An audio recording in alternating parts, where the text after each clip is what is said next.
The Hindu newspaper analysis start करते हैं हमारा 10 फरवरी का 2023। मेजर हाइलाइट्स देख लेते हैं। सबसे पहले तो प्राइम मिनिस्टर ने कल अपनी गवर्नमेंट को डिफेंड किया था क्योंकि उनके ऊपर कुछ एलिगेशंस लगाए गए थे। तो जो मोशन ऑफ थैंक्स है ना to the president for her address passed in the Rajya Sabha, ये मोशन ऑफ थैंक्स ना मैंने कुछ 2 दिन पहले आप लोगों को बताया भी था, लेकिन अभी ये दोबारा से इसके ऊपर एक न्यूज़ आई तो मैं हल्का सा इसको रिपीट कर देता हूँ। एक तो जो मोशन ऑफ थैंक्स होता है ना, ये आता है हमारे आर्टिकल 87 में। अब ये ना मेंस में शायद ना पूछा जाए, लेकिन पूछ भी सकते हैं यार मोशंस वगैरह के बारे में ना, लेकिन ये ना प्रायोरिटी में उतना ऊपर नहीं है। But prelims point of view से और आपको मेंस में ना कहीं आंसर राइटिंग में इसका कहीं बीच में आंसर के इस्तेमाल करना होता है। तो आर्टिकल 87 के अंदर आता है ये, एक स्पेशल एड्रेस दिया जाता है मोशन ऑफ थैंक्स का बाय द प्रेसिडेंट। ठीक है, हाँ प्रेसिडेंट पर टॉपिक आ सकता है तो उसमें आपको इसका इस्तेमाल करना पड़ेगा। अब जो आर्टिकल 87 वो कहता है कि जब फर्स्ट सेशन होता है ना हमारे जनरल इलेक्शन के बाद, जो जनरल इलेक्शन होते हैं उसके बाद यानी कि लोकसभा के इलेक्शन के बाद, यानी कि लोकसभा और या फिर जो हर एक साल का जो फर्स्ट सेशन होता है, जैसे अभी राइट नाउ बजट सेशन हुआ था ना, तो उस समय पर प्रेसिडेंट दोनों हाउसेस को एड्रेस करते हैं, दोनों हाउसेस को एक जगह असेंबल किया जाता है और वो मतलब इन्फॉर्म करते हैं पार्लियामेंट को कि इसको सेशन को क्यों समन किया गया। तो इस एड्रेस को एक स्पेशल एड्रेस बोला जाता है और एक एनुअल फीचर है, यानी कि साल में एक बार होने वाली चीज़ है। तो इसमें इंपॉर्टेंट ये था कि तो दोनों हाउस एक साथ आते हैं।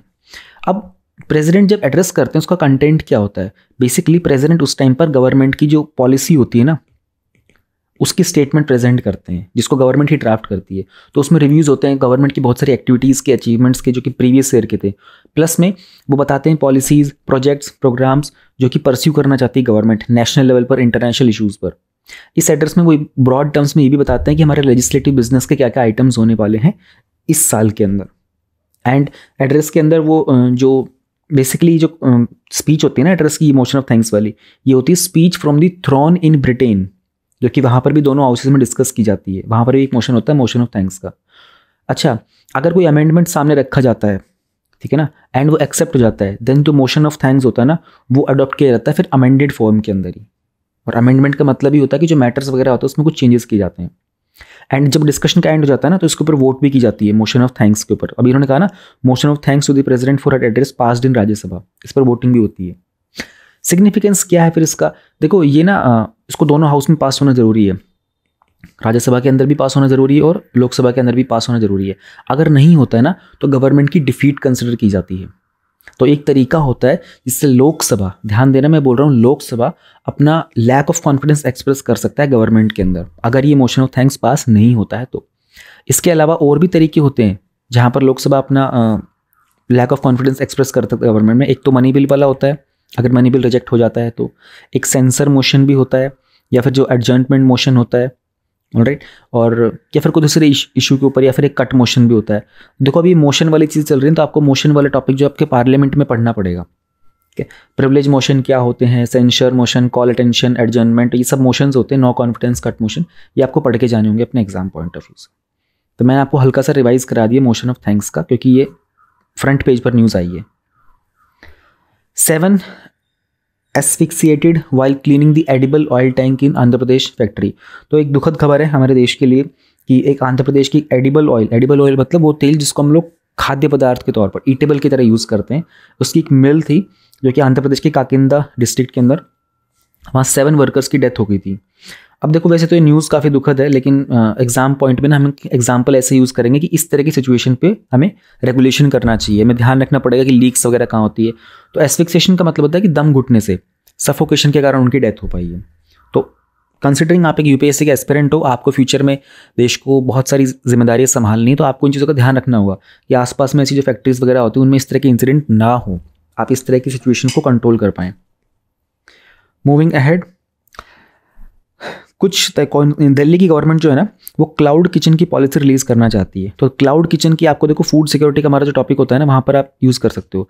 तो पिछले 10 सालों के अंदर जो नेशनल फूड सिक्योरिटी एक्ट है ना, इसका क्वेश्चन 2 बार पूछा गया है, इस एक्ट के ऊपर 2 बार क्वेश्चन आया है, और फार्मिंग, एग्रीकल्चर, फूड के क्वेश्चन आते रहते हैं। तो ये ना एक एग्जाम्पल के तौर पर है कि क्लाउड किचन की पॉलिसी भी इंप्लीमेंट की जा सकती है। क्लाउड किचन के अंदर क्या होता है ना, ये वो किचन्स होती है जो ना खाना सर्व नहीं करती हैं। लाइक किचन होगी, वहाँ खाना बनाया जाएगा, बट ये सबके सब खाना जो होगा ना डिलीवरी के लिए होता है, उसको क्लाउड किचन बोलते हैं। बस सिंपल सा होता है। तो दिल्ली के अंदर इस प्रोसेस पे काम किया जा रहा है, इसकी पॉलिसी बनाई जा रही है ताकि इनको लीगलाइज कर दें, इनको रेगुलाइज करें और इनकी जो ऑपरेशंस होते हैं उनको फर्दर और फैसिलिटेट किया जाएगा। तो छोटा सा एग्जाम्पल था आपका फूड पॉइंट ऑफ व्यू से।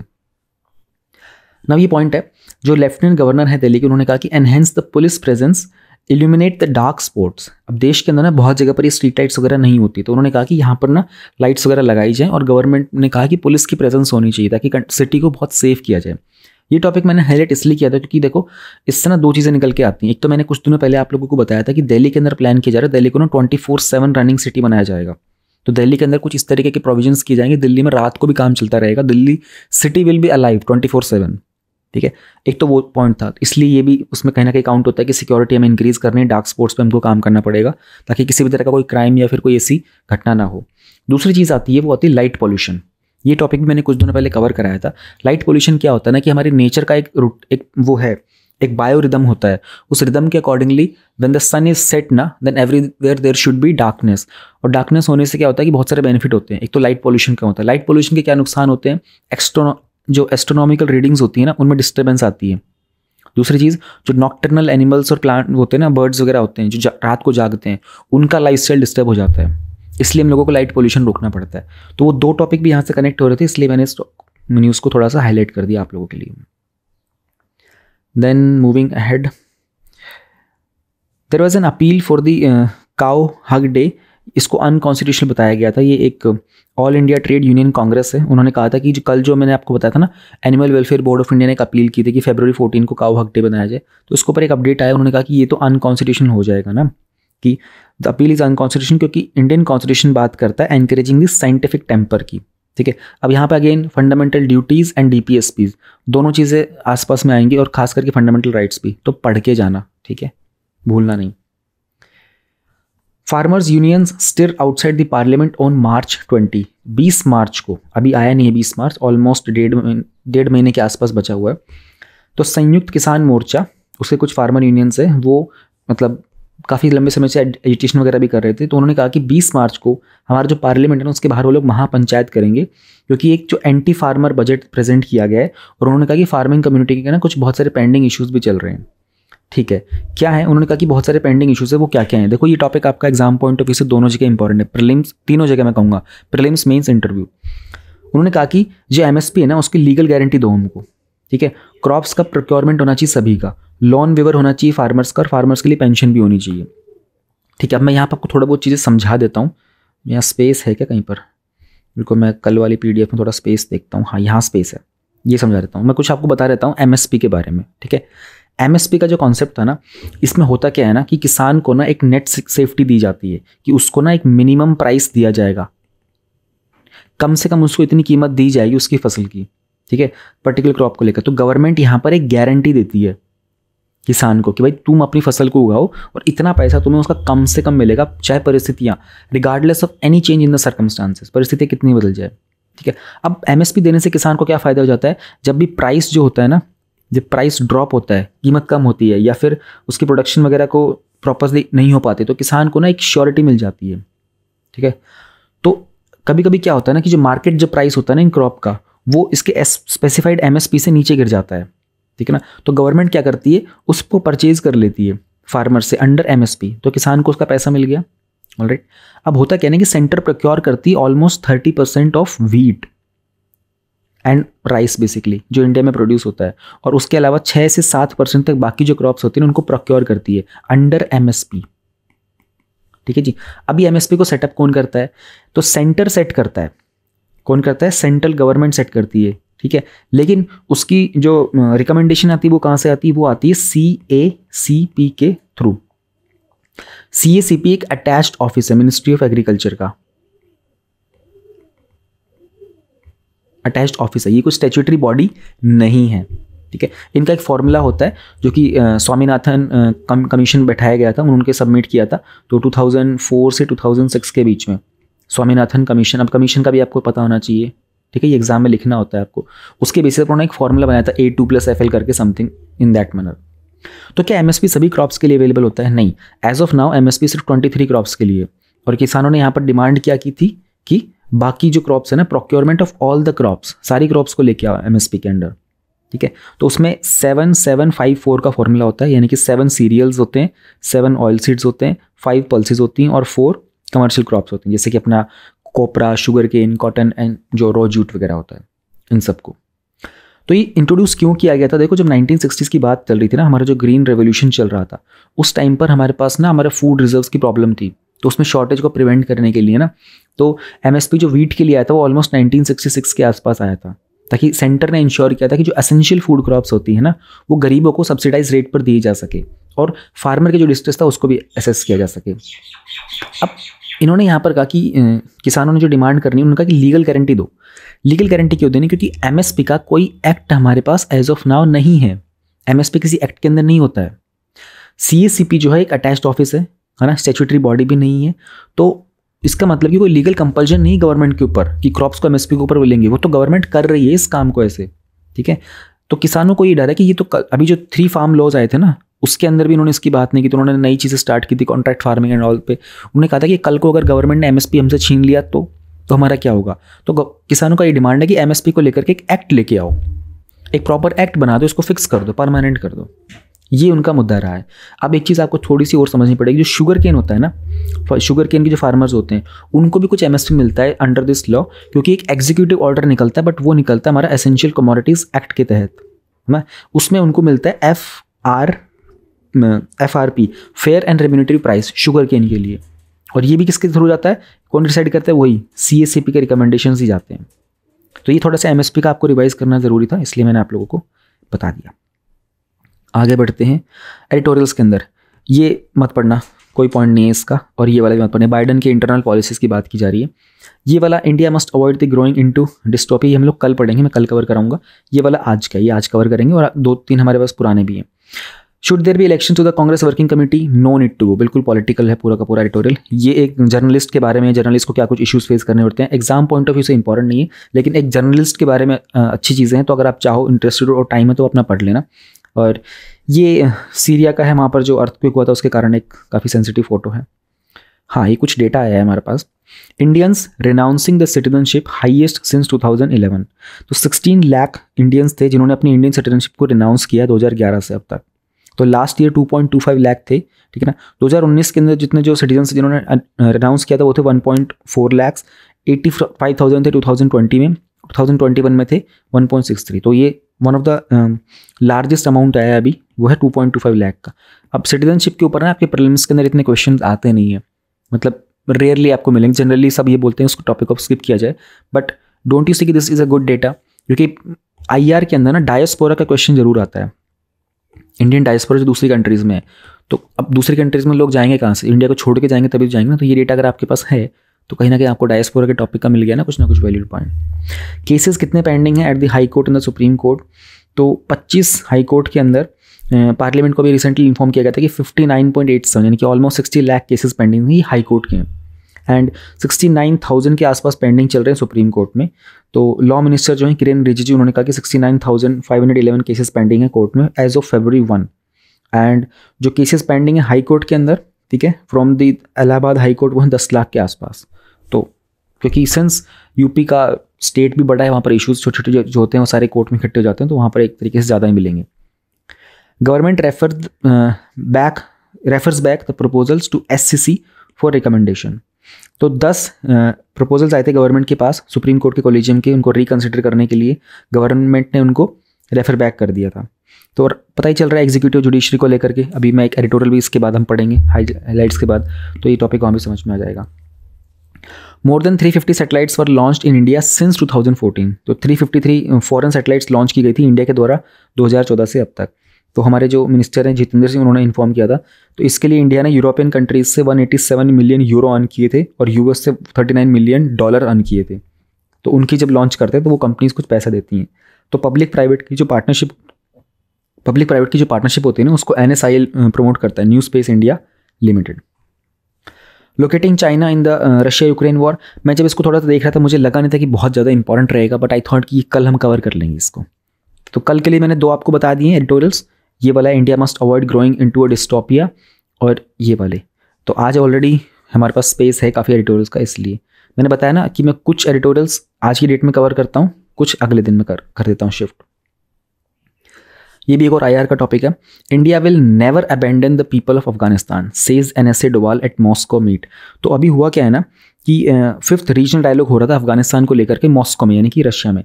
तो 3rd जो राउंड हुआ था ना इस डायलॉग का, वो न्यू दिल्ली में ही हुआ था 2021 में, उसको मिस्टर डोवाल ने लीड किया था। तो अभी उन्होंने कहा कि इंडिया इंक्लूसिव और रिप्रेजेंटेटिव रहेगा। तो मॉस्को ने कहा कि वो तालिबान रूलर्स के कॉन्टैक्ट में भी हैं एंड काफ़ी सारे इकोनॉमिक प्रोजेक्ट्स चल रहे हैं अफगानिस्तान के अंदर। तो इंडिया ने देखो तालिबान के एडमिनिस्ट्रेशन को भी रिकॉग्नाइज तो नहीं किया है, लेकिन ऐसा भी हुआ है कि देखो इंडिया ने वहाँ सपोर्ट प्रोवाइड करने की बात की। तो अभी हमारे जो बजट है ना रिसेंटली, उसमें लोगों ने 200 करोड़ रुपए के आसपास दिए थे ह्यूमैनिटेरियन नीड्स के अफगानिस्तान के लिए। तो हमारे जो अजीत डोवाल जी हैं, जो हमारे नेशनल सिक्योरिटी एडवाइजर, इन्होंने कहा था कि वहाँ पर टेररिज्म काफ़ी ज़्यादा है एंड बहुत सारे टेरर ग्रुप्स प्रेजेंट हैं, दाइश है, लश्कर तैयबा है, जैश ए मोहम्मद है एंड वहाँ पर वेलबींग की रिक्वायरमेंट है, ह्यूमैनिटेरियन नीड्स की रिक्वायरमेंट है अफगानिस्तान लोगों को। तो हम लोग अपनी इंडियन पॉलिसी जो काबुल की है उसको हम लोग कंटिन्यू करेंगे। इतना ही अपडेट था बस। ये एक कमाल की न्यूज़ है। PT उषा आप सब लोग जानते होंगे, एक रिनॉन्ड हमारे एथलीट हैं, इंटरनेशनल एथलीट हैं। तो ये एक नॉमिनेटेड MP हैं। देखो राज्यसभा के अंदर 12 MPs होते हैं, उनको नॉमिनेट किया जाता है, ठीक है, जो मेंबर ऑफ पार्लियामेंट्स होते हैं। तो वो डिफरेंट उससे आते हैं, तो इसके लिए वो निमोनिक बनता है क्लास करके, ठीक है। तो कल्चर से, लिटरेचर से, आर्ट से, सोशल साइंस वगैरह से, इन बैकग्राउंड से आते हैं, 12 को नॉमिनेट किया जाता है। तो उन्होंने रिसेंटली राज्यसभा की जो चेयर थी ना उसको प्रिसाइड किया था, उसके ऊपर बैठे थे वो। तो मतलब जो अवेलेबिलिटी नहीं होती है ना, जो अगर हमारे जो पर्सन होते हैं उसकी प्रेजेंस में, तो यहाँ पर एक बड़ा अच्छा कोट आ गया था, तो मुझे इसलिए आपको हाईलाइट करके बताना पड़ा ये topic. Great power involves great responsibility, ये फ्रैंकलिन डी रोजवेल्ट ने कहा था and was felt by me when I chaired the Rajya Sabha session. I hope to create milestones as I undertake this journey with the trust and faith vested in me by my people. तो इन्होंने tweet भी किया था। तो PT Usha जी हैं, अब women empowerment में use कर सकते हो एग्जाम्पल को, और ये वाली कोट तो बहुत लोग यूज़ करते हैं, ठीक है। स्पाइडरमैन की जो मूवी आई थी ना सबसे पहली वाली, उसमें उन्होंने यही कहा था, with great power comes great responsibility. तो पीटर के जो अंकल थे ना, अंकल का नाम मुझे याद नहीं आ रहा, उन्होंने कहा था जब वो मर रहे होते हैं सड़क के ऊपर, उनकी डेथ हो रही होती, मतलब ही इज डाइंग सैंडमैन की तरह वजह से, व्हेन ही सेज कि with great power comes great responsibility. अब बात आ रही US will not sanction India for buying Russian oil, senior American officials. ये हैं US के असिस्टेंट सेक्रेटरी केरन डॉनफ्रेड, और US के असिस्टेंट सेक्रेटरी फॉर एनर्जी हैं, उनका नाम है जॉफरी पायट। तो रिसेंटली जॉफरी पायट जो थे उन्होंने कहा था कि देखो भाई साहब बात ये है, न्यू दिल्ली ना उनके वो हमारा मोस्ट कॉन्सिक्वेंशियल पार्टनर है। मैंने आप लोगों को पहले भी कहा था कि US के जो फॉरेन पॉलिसी के जो डॉक्यूमेंट्स हैं ना, वहाँ पर उन्होंने लिखा हुआ है कि India is one of the most important partner they have, क्योंकि उनको पैसिफिक ओशन के अंदर अपनी प्रेजेंस को स्ट्रॉन्ग करके रखना है, क्योंकि उनको चाइना को काउंटर करना है। उन्होंने बहुत क्लियरली ऑन डॉक्यूमेंट लिखा हुआ है कि इंडिया से हम लोग दोस्ती कर ही इसलिए रहे हैं क्योंकि हमको चाइना को काउंटर करना है। चाइना और रशिया जो है वो US के बिगेस्ट राइवल्स हैं वर्ल्ड के अंदर।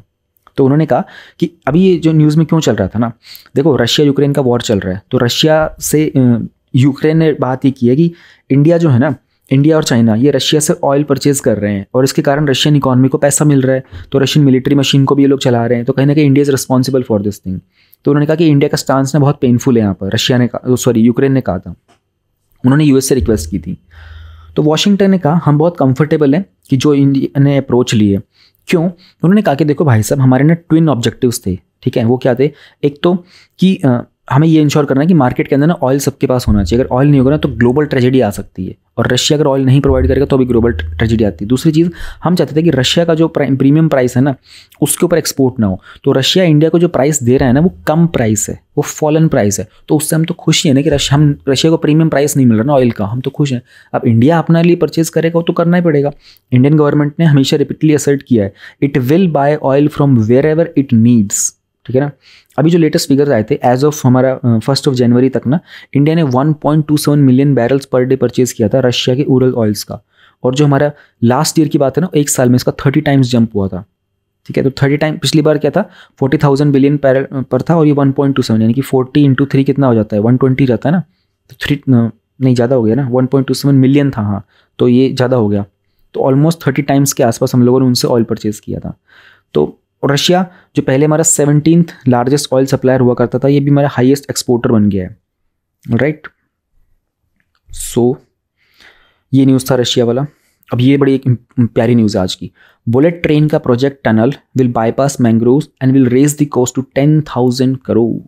देखो एक 7 किलोमीटर की ना अंडर सी टनल बनाई जाएगी बुलेट ट्रेन के प्रोजेक्ट के लिए, जिसके कारण जो 12 हेक्टेयर्स का मैंग्रोव था ना महाराष्ट्र के थाने क्रीक के अंदर, वो उसको प्रोटेक्ट कर लिया जाएगा।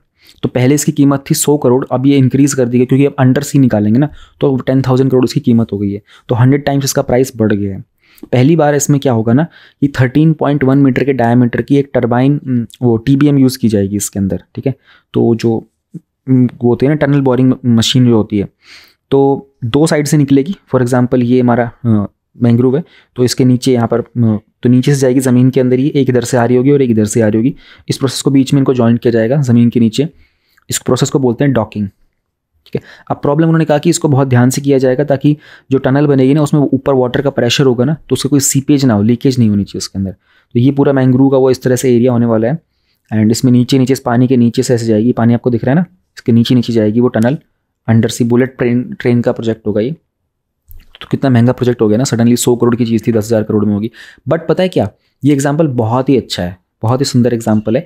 पैसा बढ़ा दो, that's means you are working on both, you are saving the environment also and you are working on development also, ठीक है। अब हमको एक फॉर्मूला मिल गया ना, अगर हमें एनवायरमेंट को प्रोटेक्ट करना है और हमें डेवलपमेंट भी करना है, what we have to do is we have to increase the cost, we have to escalate the cost. So escalating the cost is one problem क्योंकि फंड की कमी होती है, but this is also solution ना। Environment बच गया, development भी हो गई, दोनों में से किसी का नुकसान नहीं हुआ। हाँ, ध्यान रखना पड़ेगा कि वो इतने पानी का प्रेशर ऊपर से होगा टनल के ऊपर, तो उन्होंने कहा कि बहुत बड़े डायमीटर की हम लोग टरबाइन मशीन यूज़ करेंगे। जनरली पहले 5 से 6 डायमीटर की, 5 से 6 मीटर वाले डायमीटर की यूज़ करते थे, बट अब उसको ऑलमोस्ट डबल किया जाएगा ताकि बड़ी बनाई जाए और उसके अंदर जो वो होती है ना उसको फोर्टिफाई अच्छे से किया जाएगा, उसको बहुत मजबूती दी जाएगी ताकि किसी भी तरह का कोई नुकसान ना हो। तो ठीक है, इनोवेशन है, टेक्नोलॉजी है, बट ये एक अच्छी न्यूज़ है क्योंकि इसके ऊपर ना बहुत टाइम से मुद्दा चल रहा था। ये जो प्रोजेक्ट था ना ये रुका हुआ था क्योंकि जो पहले शिवसेना की गवर्नमेंट थी ना उससे क्लियरेंस मिल नहीं पा रहा था। तो रिसेंटली जो हमारे रेलवे मिनिस्टर अश्विनी वैष्णव, उन्होंने कहा कि अब इसके ऊपर काम करेंगे हम लोग। तो मुझे न्यूज़ देख के बहुत अच्छा लगा कि एनवायरनमेंट को बचाया भी गया, पैसा बेशक बढ़ गया हो बट एक अच्छा स्टेप है।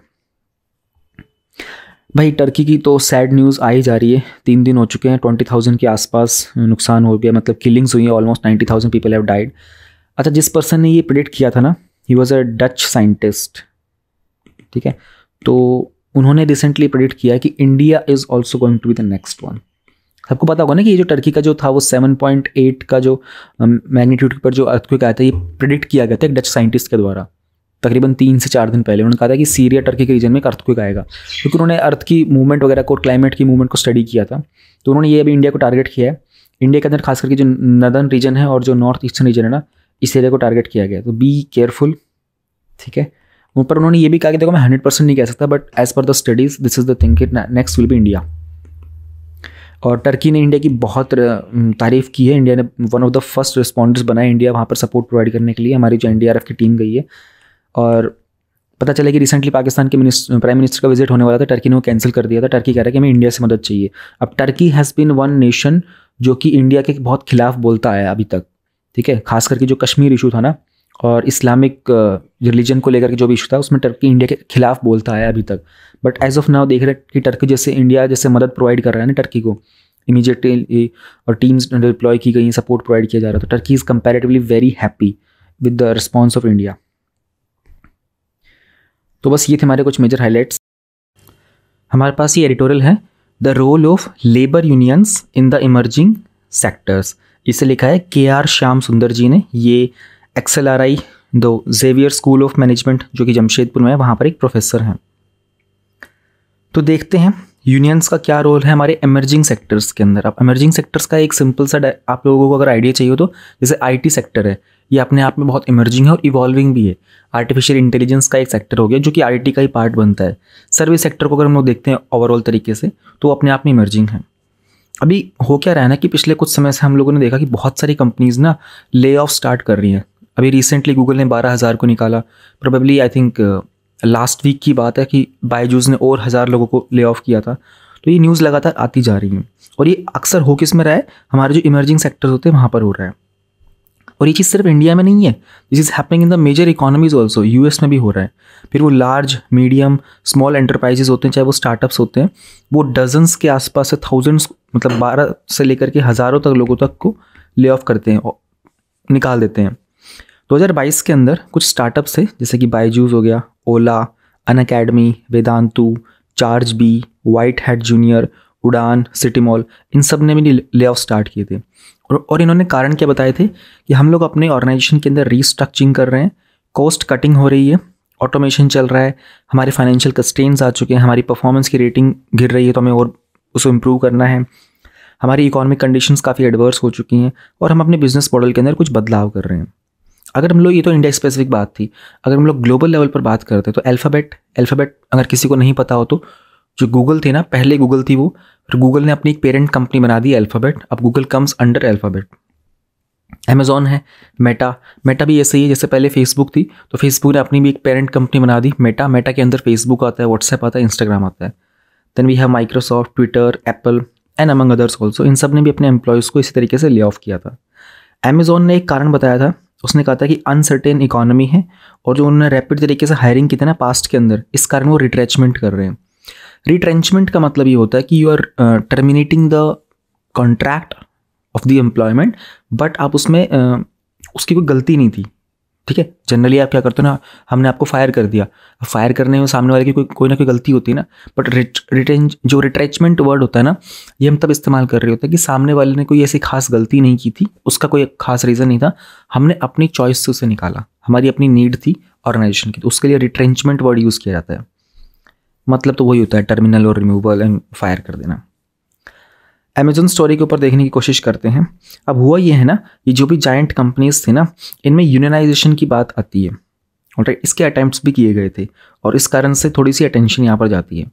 तो स्टेटन आइलैंड है, वहाँ पर JFK8 सक्सीड हुआ था कि अमेज़ॉन का उन्होंने एक लेबर यूनियन बनाया था और उसको क्रिस स्मॉल्स नाम का पर्सन था, वो लीड कर रहा था। क्रिस स्मॉल्स को कंपनी ने पहले रिमूव किया था, फायर कर दिया था, राइट। तो अमेज़ॉन के वर्कर्स ने वेयर हाउस में ये अपना यूनियन बनाया था। अब आप लोगों ने कभी सुना है कि अमेज़ॉन के यूनियन के बारे में? अक्सर हम लोगों ने ना पुरानी मूवीज़ में ज़्यादा देखा था। एक अनिल कपूर की एक बड़ी और श्रीदेवी की बड़ी पॉपुलर मूवी, वहाँ पर वो यूनियन लीडर बनता है।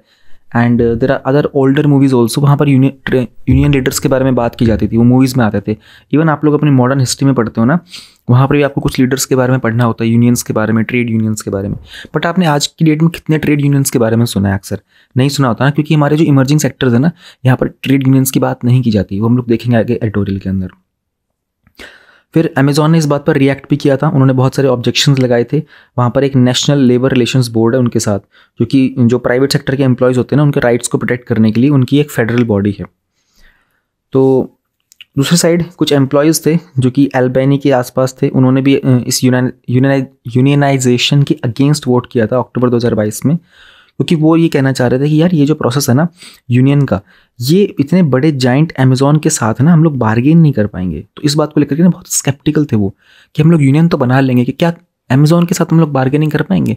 अक्सर यूनियन का काम तो यही होता है ना, कि जो एम्प्लॉयज़ होते हैं वो एक ग्रुप बना लेते हैं और फिर वो अपनी कंपनी से, फैक्ट्री से, इंडस्ट्री से डिमांड करते हैं वर्कर्स के राइट्स के लिए, हमको इतने घंटे काम कराया जाए, हमारे रेस्ट के लिए हमको 1 घंटे का ब्रेक दिया जाए, हमारे खाने की बात की जाए, सैटरडे संडे हमको ऑफ दिया जाए, हमको मेडिकल लीव्स दी जाए, उसमें सोशल बेनिफिट्स दी जाए, इसलिए होते हैं यूनियंस। लेकिन आप लोगों ने कितनी बार सुना है कि आपको अमेज़ॉन, मेटा, इसमें गूगल के अंदर, माइक्रोसॉफ्ट, ट्विटर में कि यूनियन के बारे में?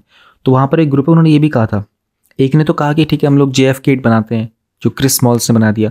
एक ग्रुप ने ये भी कहा कि हम लोगों से हो नहीं पाएगा यार, ये इनके साथ बार्गेन करना बड़ा मुश्किल होगा।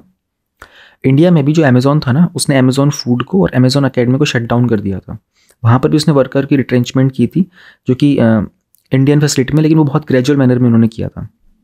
फिर हमारे पास एक चीज़ और है, एक nascent information technology employees senate है, जो कि ये जो वर्कर्स वगैरह होते हैं ना, इनके welfare, rights, justice and empowerment of IT वगैरह, इन सब पे काम करता है।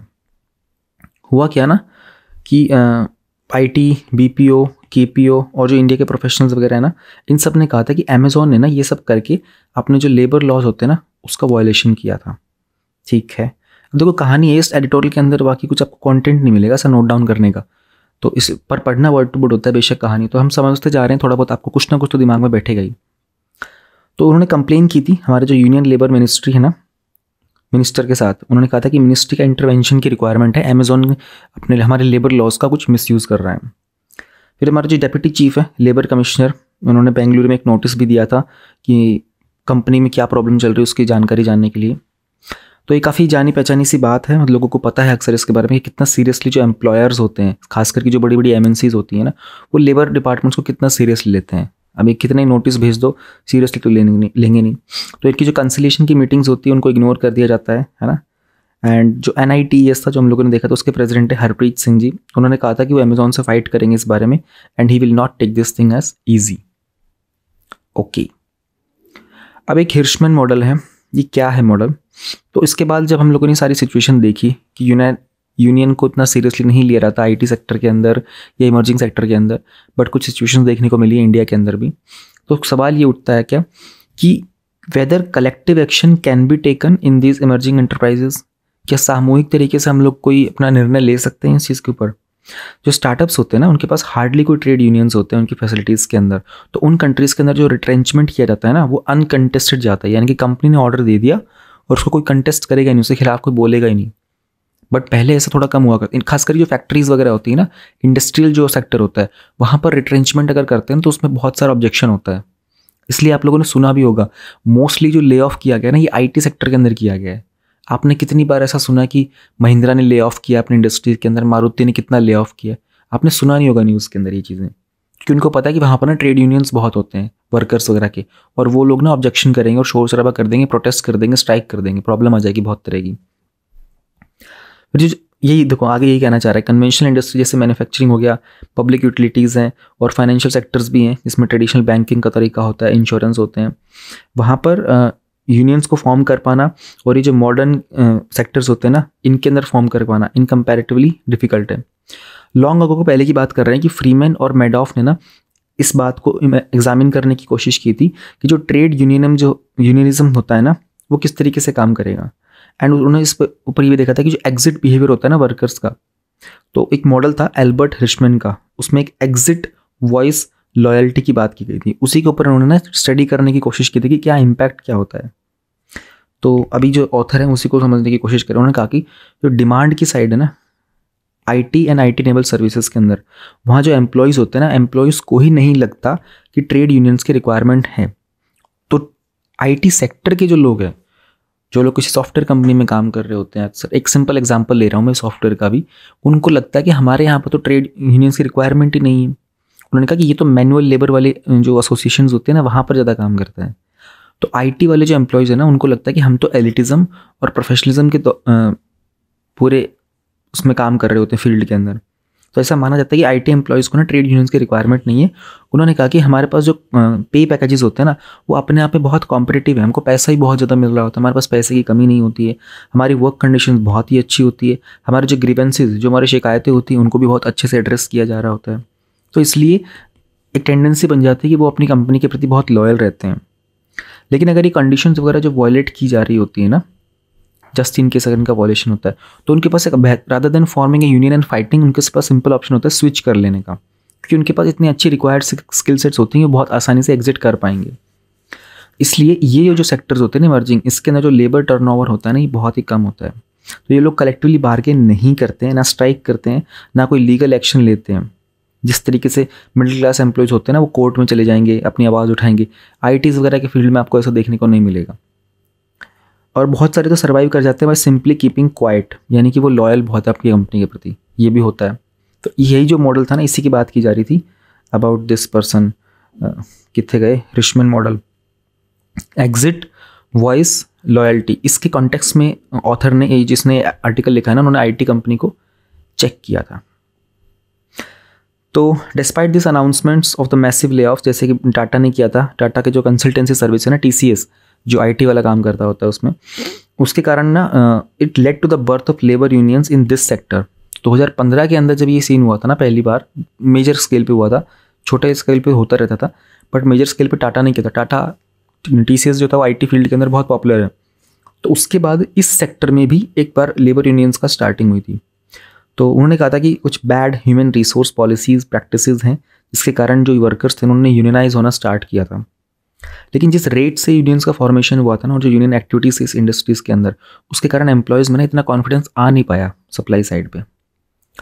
देन इट कम्स कि इट्स अ ह्यूज टास्क। जो यूनियंस होते हैं ना IT सेक्टर्स के अंदर, उनको ना इंडियन और वेस्टर्न दोनों कॉन्सेप्ट के साथ डील करना पड़ता है, तो उनके लिए बड़ा ह्यूज टास्क हो जाता है।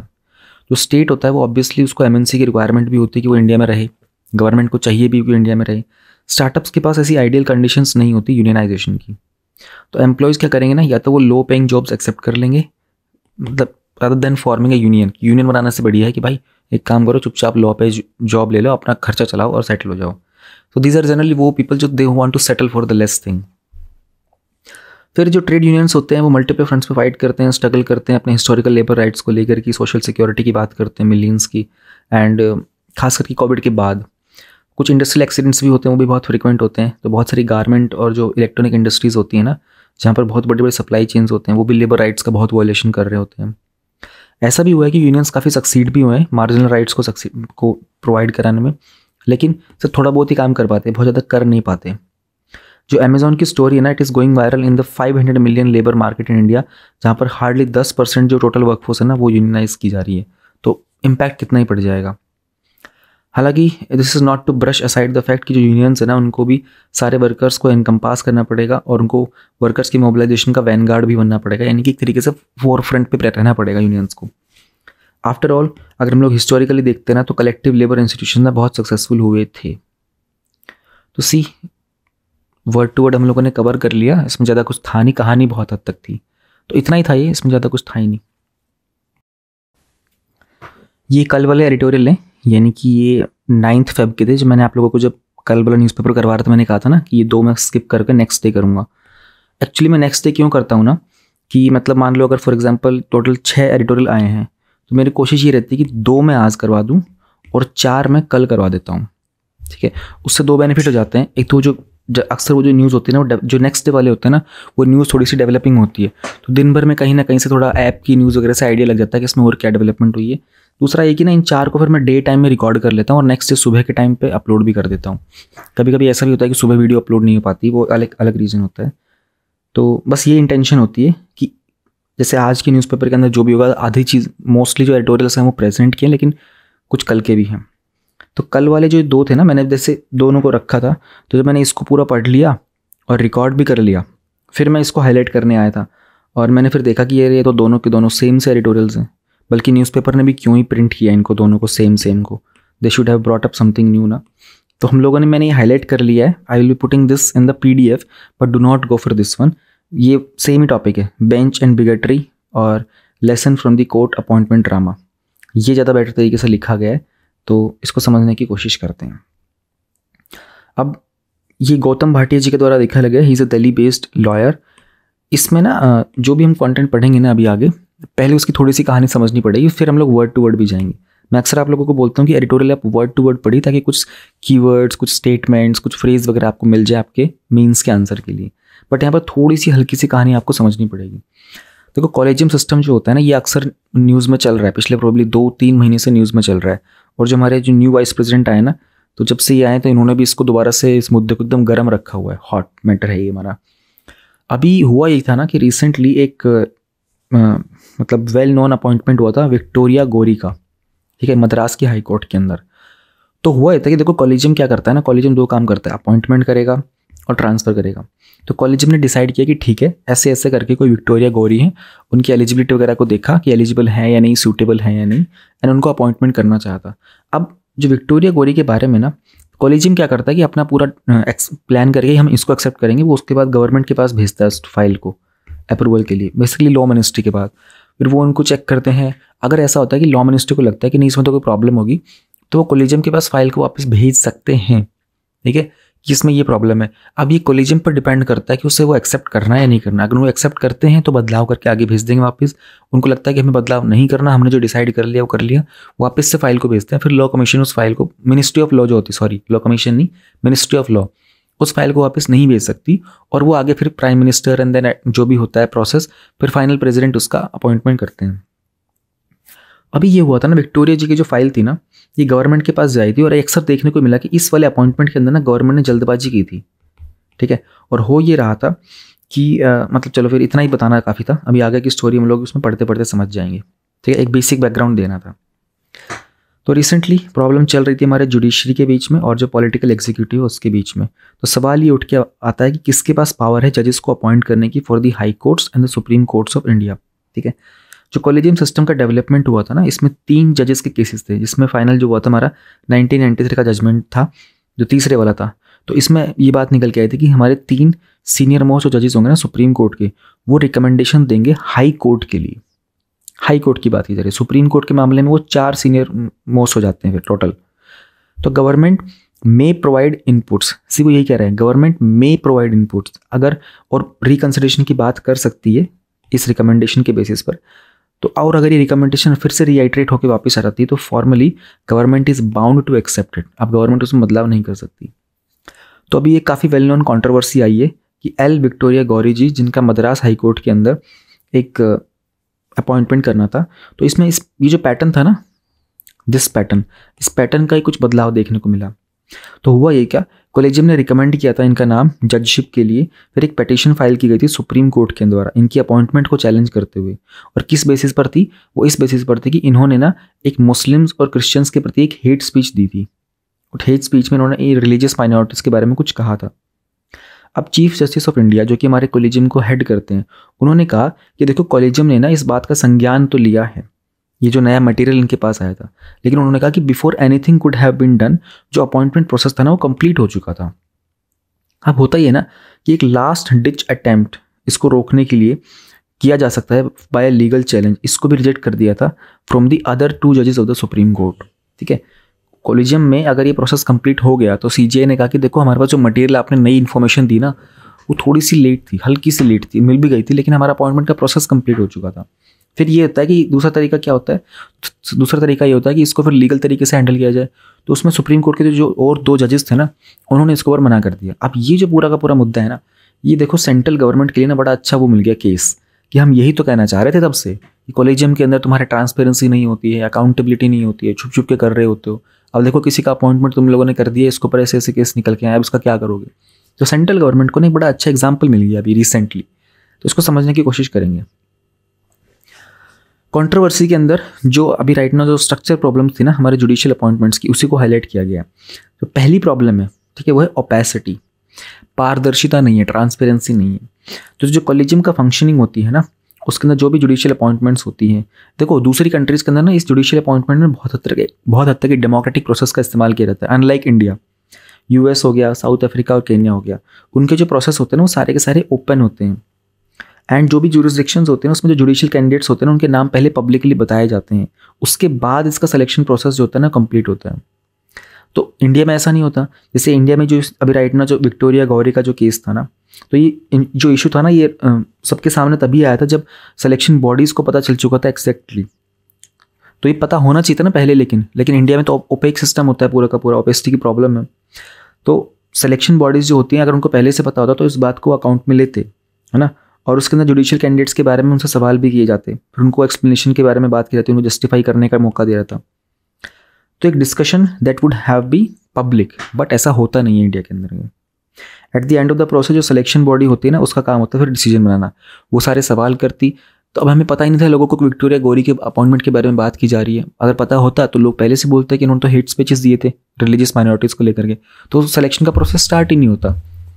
सीजीआई ने कहा ना कि प्रोसेस तो हो गया भाई, and before anything could be done appointment process was completed. तो जो पिटीशन फाइल की गई थी ना इसमें तो प्रॉब्लम हुई थी, टाइम की प्रॉब्लम आई थी। अब बाई कॉन्ट्रास्ट इंडिया के अंदर जो कैंडिडेट का नाम होता है ना इफेक्टिवली जब पब्लिक किया जाता है जब उसका सिलेक्शन कॉलेजियम में हो जाता है। सिलेक्शन का प्रोसेस इंडिया के अंदर क्लोज डोर्स के पीछे होता है। तो जो भी इसके अंदर इन्वॉल्व होता है ना कॉलेजियम के अंदर, 2 चीज़ें होती है, कॉलेजियम होता है और गवर्नमेंट भी इन्वॉल्व होती है। ठीक है, तो गवर्नमेंट इसमें इंटेलिजेंस ब्यूरो के थ्रू इन्वॉल्व होती है, आईबी के थ्रू, ताकि उनके ऊपर थोड़ा सा इन्वेस्टिगेशन भी हो।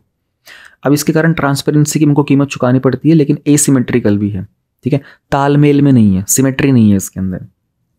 तो बहुत ऑब्वियस सी बात है कि गवर्नमेंट जब अप्रूव करती है एक पर्टिकुलर कैंडिडेट को तो वो सिंपली उसकी इन्फॉर्मेशन को होल्ड कर सकती है from the collegium. And indeed this is the only possible implication from the CJI's observation about the allegations of hate speech. ठीक है, उन्होंने कहा कि जब गवर्नमेंट के पास ये इन्फॉर्मेशन होनी चाहिए थी तो उन्होंने हमसे रोकी क्यों, सीजीआई ने भी बात कही। अब एक सिचुएशन बन जाती है राइट नाउ जो हो रहा है कि जब तक एक कैंडिडेट का नाम पब्लिक में आता है ना तब तक उसको अलाउ करना कि कितना रेलिवेंट मटेरियल कॉलेजियम के सामने लाया जाएगा, ये कहीं ना कहीं गवर्नमेंट के सामने था। वंस अगेन गवर्नमेंट के पास पावर आ गई है फॉर्मल अपॉइंटमेंट की, है ना। वो कैसे अप्रूव करते हैं कैंडिडेट को, फिर वो प्रोसेस को कितना रश कर सकते हैं, जो कि प्रेजेंट केस में हुआ। दूसरे केसेस के अंदर जनरली जो गवर्नमेंट होती है ना उसके पास एक पॉकेट वीटो भी होता है। ठीक है ना, जैसे मद्रास हाई कोर्ट के केस में उन्होंने किया भी था, वो रिफ्यूज़ कर देते हैं कि ऐसे जज को अपॉइंटमेंट करना जिसका, और ये डायरेक्ट भी कॉलेजियम को मेंशन भी कर देते हैं। तो कहानी यही हो रही थी, गवर्नमेंट ने कहीं ना जिस मोमेंट गवर्नमेंट के पास इन्फॉर्मेशन तो थी, ये सब इंटरनल बातें हैं, क्योंकि आईबी अगर इन्वॉल्व है तो आईबी को ये तो पता होगा कि यार इस जज ने कुछ ना कुछ हेट स्पीच दी थी, लेकिन इन्होंने इस प्रोसेस को ना जल्दी जल्दी करवाया। तो मे बी गवर्नमेंट ये सोचना चाह रही थी कि पब्लिक के सामने दिखाया जाए कि देखो ये प्रोसेस कितना ज़्यादा ओपेक होता है, कैसे कैसे लोगों को जज बना दिया जाता है। जाहिर सी बात है ना, जो पर्सन हेट स्पीच के लिए एक इतनी बड़ी पोजीशन दे दी गई है, वो अपने जजमेंट्स को ऑनेस्टली कैसे डिलीवर कर पाएगा? तो सवाल तो उठता है। अ जैनस फेस्ड कॉलेजियम।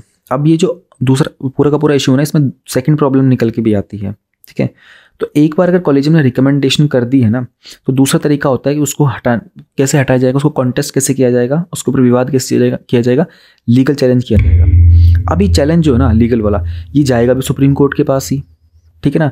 अभी अपने आप में कितनी ऑकवर्ड सिचुएशन हो गई ना कि सुप्रीम कोर्ट ने कॉलेजियम के तहत उसको सेलेक्ट कर लिया और कॉलेजियम के तहत उसको बदल नहीं सकते, वो उनका अपना रूल है कुछ, लेकिन जब उसको लीगल तरीके से चैलेंज करेंगे तो फिर जाएगा भी कोर्ट के पास है, सुप्रीम कोर्ट के पास ही।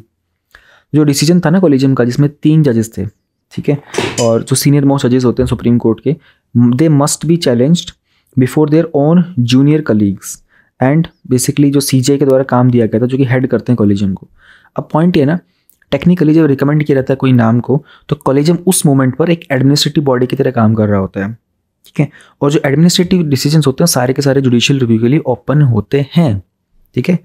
Basically one can immediately see the problem with judges being asked to sit in the judgment over their own senior colleagues. समझने की कोशिश कर रहे हो ना, जब जजमेंट दिया जा रहा था कॉलेजियम के द्वारा तो एडमिनिस्ट्रेटिव तरीके से काम कर रहे थे, ऑलराइट। और एडमिनिस्ट्रेटिव फंक्शन का तो जुडिशियल रिव्यू हो सकता है ना, उसमें कॉन्स्टिट्यूशनल तो कोई ब्लॉकेज नहीं आ रहा है ना। प्रॉब्लम वॉज एविडेंट जब इसकी हियरिंग की जाती है, तो जहाँ 2 जो जजेस थे ना, तो उन्होंने अपना एक डिस्कम्फर्ट दिखाया था कि दैट जो कॉलेजियम की रिकमेंडेशन की जो अब जो सिटिंग की जाएगी ना, उसके ऊपर ये डिसीजन लिया गया था, उसमें थोड़ा डिस्कम्फर्ट दिखा रहे थे वो, तो जो 2 जो सीनियर जजेस थे ना उस चीज़ के अंदर, और उन्होंने इंसिस्ट किया था collegium must have been aware of all the facts when it made its recommendation, ठीक है, notwithstanding CGI's public observation to the contract. उन्होंने कहा कि अब CGI पब्लिकली इस बात को बोल रहे हैं, वो एक मुद्दा है, लेकिन जब हमारा कॉलेजियम के पास जब आने चाहिए तो सारी इन्फॉर्मेशन अवेलेबल होनी चाहिए थी, वो तब क्यों नहीं किया आपने अवेलेबल। कंसिडर करो केस ऑफ साउथ अफ्रीका, जहाँ पर जो प्रोसीडिंग्स होती है ना जुडिशियल अपॉइंटमेंट्स की, उनका जुडिशियल रिव्यू होता है, जहाँ पर जो कोर्ट्स होते हैं ना उनको डायरेक्ट किया जाता है कि आप इस तरह की चीज़ों को पब्लिक करो। एंड अब हम ये नहीं कहना चाह रहे कि भाई इंडिया के अंदर भी ये प्रोसेस जो है साउथ अफ्रीका के जैसे किया जाना चाहिए, लेकिन बात ये ना, चेक्स एंड बैलेंसेस तो होने ही चाहिए ना, ताकि ट्रांसपेरेंसी हो, पब्लिसिटी हो। फिर जुडिशियल अपॉइंटमेंट कमीशन के अंदर और जो कोर्ट की फंक्शनिंग होती है उसमें भी एक सेपरेशन तो होना ही चाहिए ना, एंड उसका भी चेक किया जाना चाहिए टाइम टू टाइम, उसको करेक्ट करने का मैकेनिज्म भी होना चाहिए अगर इनकेस कोई मिस्टेक्स हो जाती हैं तो, ठीक है। तो जब हावेवर जो अपॉइंटमेंट्स बॉडी होती है ना, जो कि बॉडी है for the constitution of benches and जो जुडिशियल रिव्यू की बॉडी होती है, ये effectively one and the same ही होती हैं, लेकिन जब अलग अलग टाइम पर अलग अलग रोल प्ले करती हैं, तो इंडिपेंडेंट रोल्स प्ले करती हैं, इसलिए करेक्शन जो होता है ना बहुत मुश्किल हो जाता है।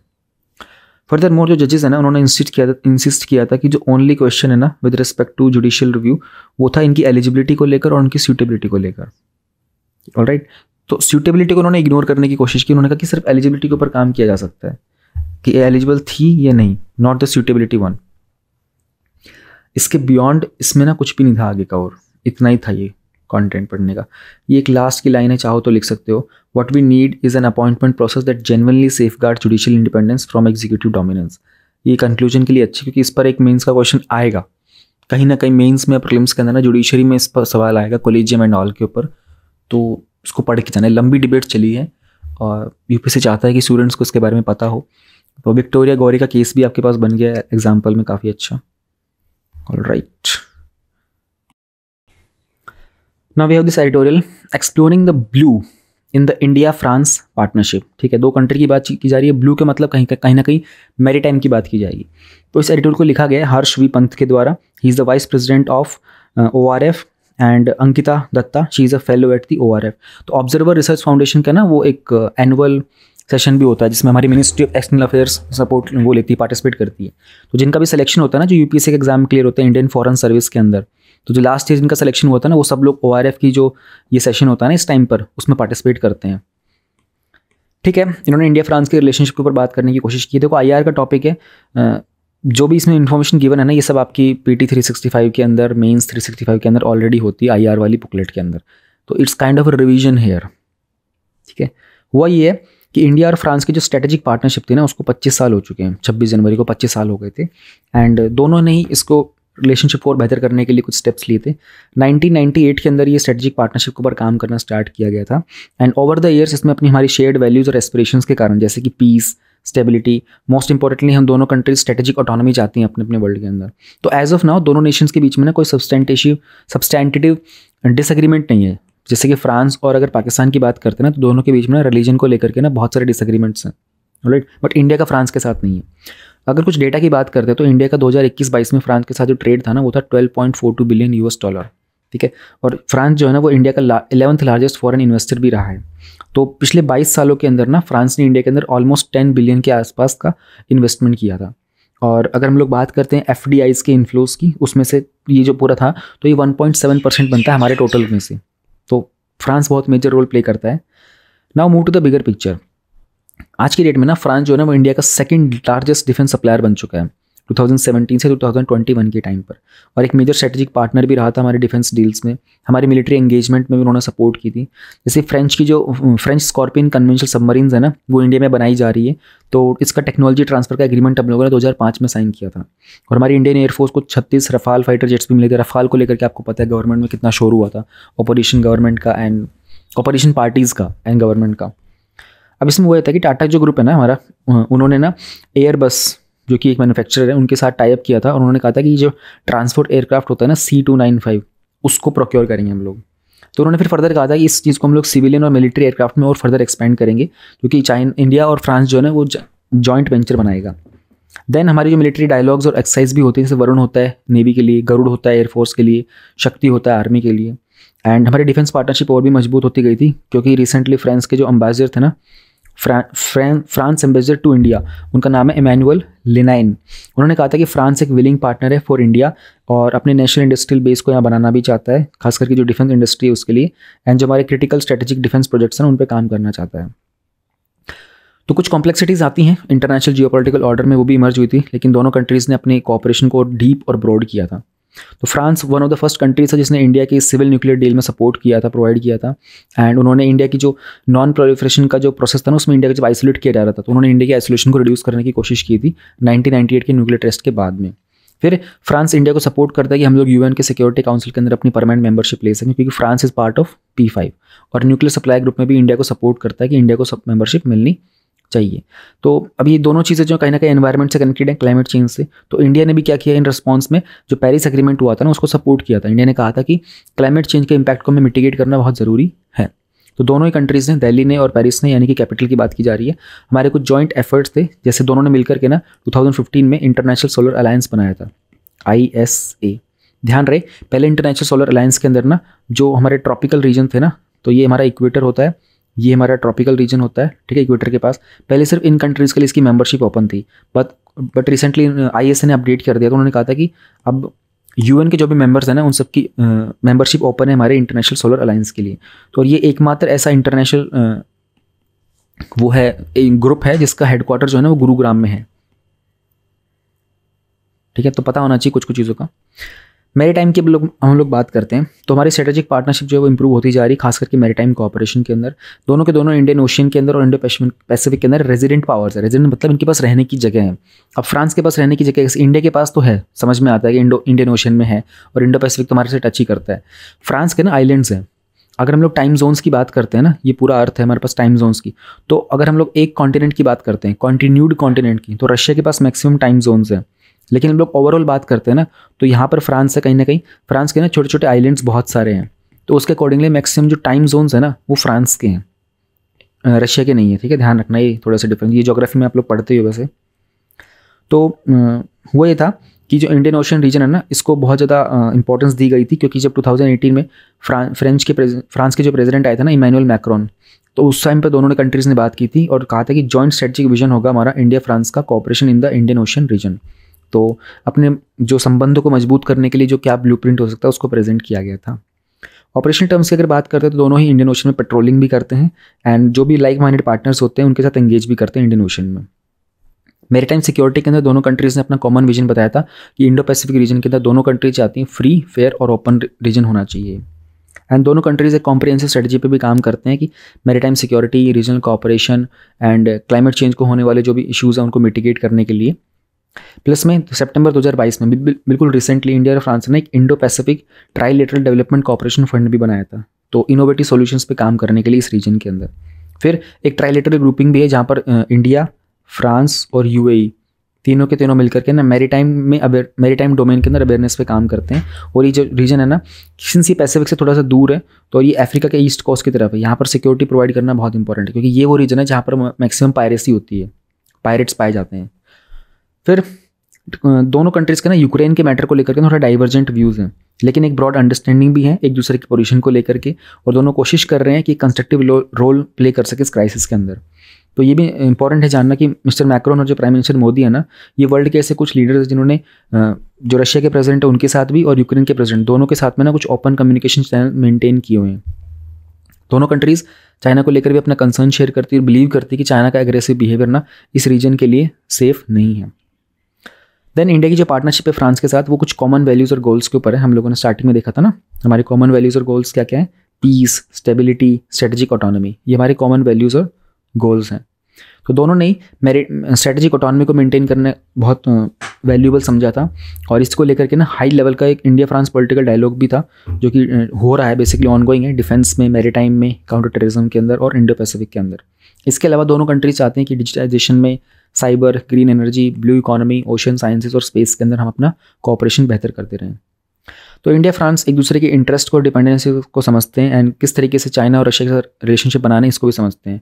इन दी एंड कंक्लूजिंग लाइन है, अगर आप लोग नोट डाउन करना चाहो तो, अगर कोई टॉपिक है IR का तो कंक्लूजन लिख सकते हो। In the marking of a long strategic partnership, a common interest is enhancing strategic autonomy and improving resilience. There is much ground ahead of further collaboration. एक सुंदर सी सिंपल सी लाइन है, ऐसे कंक्लूजन वगैरह के ना कलेक्शन कर लो, ये बहुत काम आएंगे, बहुत यूनिक बनाते हैं आपके आंसर्स को। That's it in this ethics के प्रीवियस ईयर क्वेश्चन के एनालिसिस स्टार्ट करते हैं। हम लोग 2016 के क्वेश्चन सॉल्व कर रहे हैं, 2013, 2014, 2015 पूरा सॉल्व कर लिया है। कल हम लोगों ने क्वेश्चन नंबर 5 और 6 किया था 2016 का, आज हम लोग क्वेश्चन नंबर 7 और 8 करेंगे। हम लोग on an average 2 question solve करते हैं। तो आज 10 फरवरी है, 11 फेब से यानी कि कल से हम लोग केस स्टडी स्टार्ट कर देंगे। तो टोटल हमारे पास 6 केस स्टडीज़ होती हैं, तो इन लोगों को 2-2 करके हम लोग 3 दिन में ख़त्म कर देंगे। तो फिर हमारा 13 फेब तक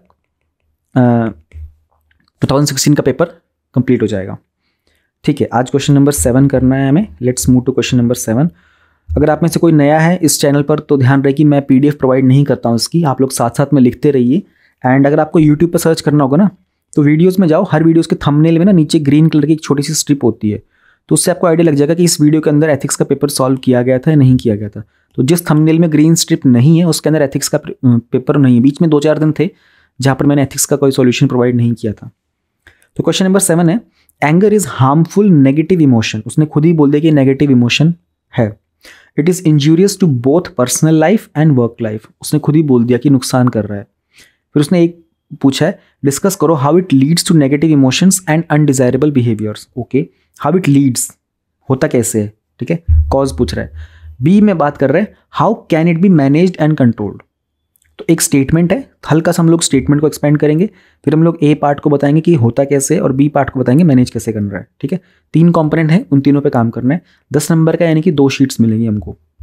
देखो, आंसर राइटिंग की प्रैक्टिस इन शीट्स पर ही करना, वो प्लेन A4 शीट मत लेना, इसी की आदत डालो मार्जिन के अंदर लिखने की। और पता है इस मार्जिन के इधर लिखना अलाउड नहीं होता है, ठीक है, ये भी ध्यान रखना है आपको। तो हमारा जो रूल है वो क्या चलता है, 753 का होता है, 7 मिनट में लिखो, 5 पॉइंट्स लिखने की कोशिश करो, 3 डायमेंशन टच करने की कोशिश करो। मैं आपको बोलता हूँ कि आप कोशिश करो 753 की जगह 653, 6 मिनट में लिखने की कोशिश करो, यानी कि 3 मिनट इस पेज को दो, 3 मिनट इस पेज को दो। अगर आप ये कर पाते हो अभी बिफोर द एग्जाम, तो एग्जाम टाइम पर आप 753 कर पाओगे। ठीक है, स्टार्टिंग करते हैं। Bhagavad Gita mentions that anger is a gateway to hell. It is a negative emotion which can drive the intellect to act destructively. अब देखो, भगवद गीता बहुत प्रोमिनेंट नाम है, ठीक है, वर्ल्ड का बेस्ट स्क्रिप्चर है नॉलेज को लेकर के, हाईएस्ट नॉलेज अवेलेबल है इसमें। तो इसको बोल्ड में लिखो, ऐसे मतलब बॉक्स में डालो। एंगर अफेक्ट करता है हमारी पर्सनल और वर्क लाइफ को, क्योंकि इसके कारण सेल्फ डिस्ट्रक्शन होता है। Person with anger lacks holistic development and his intellect remains of no positive use. Example Duryodhana. Duryodhana के पास इंटेलेक्ट जरूर था, लेकिन हॉलिस्टिक डेवलपमेंट नहीं हो पा रही थी उसकी, है ना। तो उसका इंटेलेक्ट जो था ना पॉजिटिव आउटकम नहीं दे पा रहा था। फिर उसने ए पार्ट पूछा था, it leads to negative emotion. तो मैंने कहा था कि जब सब हेडिंग्स होती है उनको बॉक्स में डालो ताकि एग्जामिनर के लिए आइडेंटिफाई करना ईजी हो जाए कि अच्छा यहाँ से क्वेश्चन का नया सेगमेंट स्टार्ट हो रहा है। कैसे नेगेटिव इमोशन बनता है ये? It drives intellect to act destructively creating negativity, limits the ability to think properly and do the proper reasoning, overpowers even the positive emotions like love and compassion, and drives only negative emotions like jealousy, hate, etc. One jumps to conclusions and this leads to undesirable behaviors. Example, जो military action लिया गया था US और UK द्वारा Syria के अंदर, वो largely driven था by the anger towards Assad regime and Russia. फिर हम लोगों ने छोटा सा फ्लो चार्ट दे दिया, anger, negativity, law of attraction. फिर उसने बी पार्ट में पूछा था कि इसको आप कंट्रोल और मैनेज कैसे करोगे। तो एंगर कंट्रोल एंड मैनेजमेंट ऐसे हेडिंग डालो, बी पार्ट भी लिखो और बॉक्स में डाल दो। Practising emotional intelligence to know and manage the emotions, regular meditation, practising सैयदवाद to accept other person's view and not to jump to conclusions, and fourth point by positive thinking and following the law of attraction to attract the positive emotions. Lord Buddha said, अब देखो यहाँ पर Lord Buddha को ना मुझे box में डालना चाहिए था, ठीक है, मैं भूल गया ना, तो आप लोग इसको डाल देना। He said holding on to the anger is drinking poison and thinking that the other person to die, hence one needs to be mindful of negative emotions like anger. Complete, easy question, easy answer. Moving on to the next question, eighth question हमारे पास है, Max Weber said that it is not wise to apply to public administration the sort of moral and ethical norms that we apply to the matters of personal conscience. उसने कहा कि हमारी personal conscience में जो हमारे norms होते हैं ना, रूल्स होते हैं एथिक्स के, मोरालिटी के, वो हमें पब्लिक एडमिनिस्ट्रेशन में अप्लाई नहीं करना चाहिए। ये वाइज बात नहीं होगी, ठीक है, ये ज्ञान की बात नहीं है, समझदारी नहीं है इसमें कोई। उन्होंने कहा बहुत महत्वपूर्ण है ये रियलाइज करना कि जो स्टेट ब्यूरोक्रेसी होती है ना, it might possess its own independent bureaucratic morality. और क्वेश्चन है क्रिटिकली एनालाइज करो स्टेटमेंट को, 10 नंबर का है। देखो मैक्स वेबर ने ब्यूरोक्रेसी ऊपर काफ़ी कुछ बोला हुआ है, आप लोगों ने ऐसे भी प्रैक्टिस किए होंगे और एथिक्स में ये क्वेश्चन आया था इनका पहला। तो करते हैं start.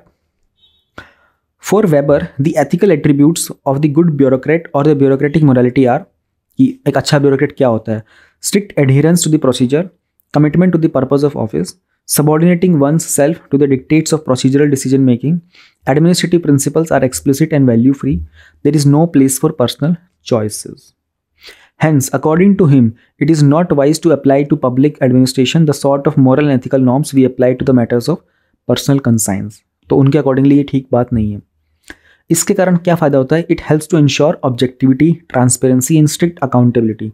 For example in identifying the beneficiaries of a given scheme like PDS। देखो एग्जाम्पल भी दे दिया हम लोगों ने उसी की स्टेटमेंट को एक्सप्लेन करके। फिर एक छोटे से फ्लो चार्ट के अंदर भी बता दिया उनका सेम जो स्टेटमेंट था। But bureaucracy is meant to serve the needs of people with values like compassion, ठीक है, tolerance and empathy towards the weaker sections. It sometimes involves going over the line. It has to deal with public interest even in situations where official duty limits the same. Example, dispensing subsidies to the people just negligibly above the poverty line. Therefore, Weber's concept is not an ethical conception of the modern bureaucracy, and help and balance of bureaucratic morality and ethical norms is needed. तो हमको balance चाहिए, जो max weber कह रहे हैं ना, हमको वो चीज़ उसने कहा क्रिटिकली एनालाइज करना है, इसके ऑपोजिट भी बताना है जो उसने कहा हुआ है, और जो कहा है उसको भी एक्सप्लेन करना है। तो सिंपल सा था, छोटा सा क्वेश्चन था, आंसर हो गया, डन। कल से हम लोग केस स्टडीज़ करेंगे, क्वेश्चन नंबर 9 की केस स्टडी करेंगे और क्वेश्चन नंबर 10 की। तो केस स्टडी थोड़ी बड़ी होती है, 20-20 नंबर की होती है। तो यहाँ पर हम लोगों ने आज कितना किया, 20 नंबर के क्वेश्चंस किए, 10-10 के। कल हम लोग 40 का करेंगे, 2 क्वेश्चंस।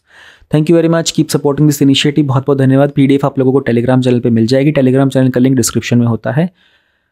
कुछ पूछना हो तो आप लोग सवाल कर सकते हैं। अच्छा, एक क्वेश्चन आया था नीचे कमेंट सेक्शन में, न्यूज़पेपर प्रोवाइड कर दो। देखो भाई, न्यूज़पेपर मैं टेलीग्राम पे प्रोवाइड नहीं कर सकता हूँ, ठीक है, क्योंकि ये जो द हिंदू न्यूज़पेपर है ना, ये बहुत विजिलेंट है, इसका इमीडिएटली स्ट्राइक आ जाता है चैनल के ऊपर। देयर आर अदर चैनल्स, आप लोग टेलीग्राम पे सर्च कर लो, कोई ना कोई चैनल आपको मिल ही जाएगा। तो मैंने तो देखो भाई सब्सक्रिप्शन लिया हुआ है, ठीक है ना, अपना पूरा ईयरली वाला, तो मैं वहाँ से न्यूज़पेपर लेता हूँ, मैं किसी चैनल वगैरह से नहीं लेता हूँ। But there are multiple channels Telegram पे मिल जाते हैं कहीं ना कहीं, कभी कभी आते रहते हैं नज़र में, बट मैं कोई फॉलो करता नहीं तो बता नहीं सकता, पर आपको दिख जाएगा कोई ना कोई। और द हिंदू का जो न्यूज़पेपर का PDF है ना, कुछ समय से 6 बजे आ रहा है, तो ये भी एक प्रॉब्लम होती है, इसलिए थोड़ा वीडियो लेट हो जाता है, वरना मैं कोशिश तो करता है कि 7 बजे तक अपलोड कर दूं, बट इनका PDF ही 6 बजे तक आता है। अब 6 बजे दुनिया भर के काम दूसरे भी हो जाते हैं स्टार्ट, तो ऐसा ही है। चलो okay, tata bye bye, take care everyone.